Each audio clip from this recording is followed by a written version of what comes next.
stated placed a large emphasis on the quality of teachers, and the entire point of tenure is to protect these quality of teachers and to make sure that they are in the schools. And the fact that it's difficult to fire them only strengthens the fact that we want to keep them in the schools and not fired for reasons that aren't necessary. So tenure simply provides the teacher with due process. They can be dismissed for incompetence, misconduct, or insubordination, but only having been given the right to defend themselves.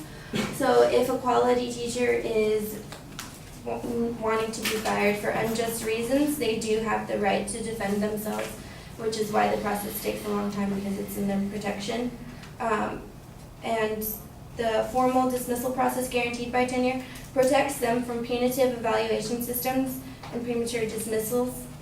It also allows underperforming teachers a chance to improve their skills rather than be hastily fired, which stems back to the administrators. Pro-Con.org stated that administrators really need to step up. Behind every teacher who shouldn't have a job are administrators who aren't doing theirs. So it stems back to the administrators, not the tenure process itself. Tenure protects academic freedom, according to New York University. In the absence of tenure, teachers may be fired for any reasons. Teachers may be fired if the principal doesn't like them or if they're experiencing and become too expensive. Teachers may be fired for being outspoken.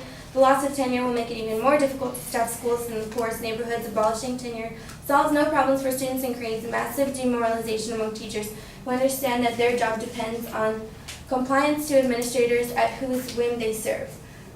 So if tenure were abolished, low-income schools it would be very difficult to attract teachers, because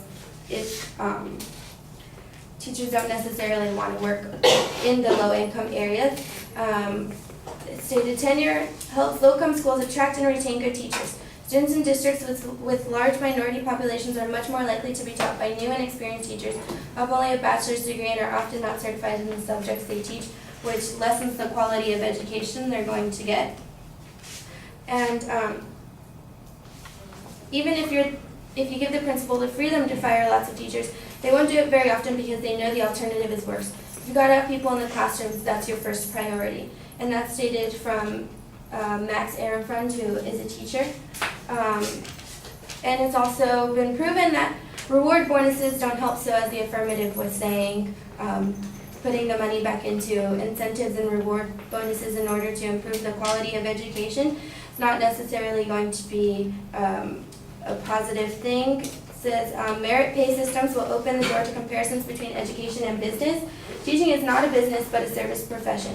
It is not only difficult but inappropriate to compare education to business.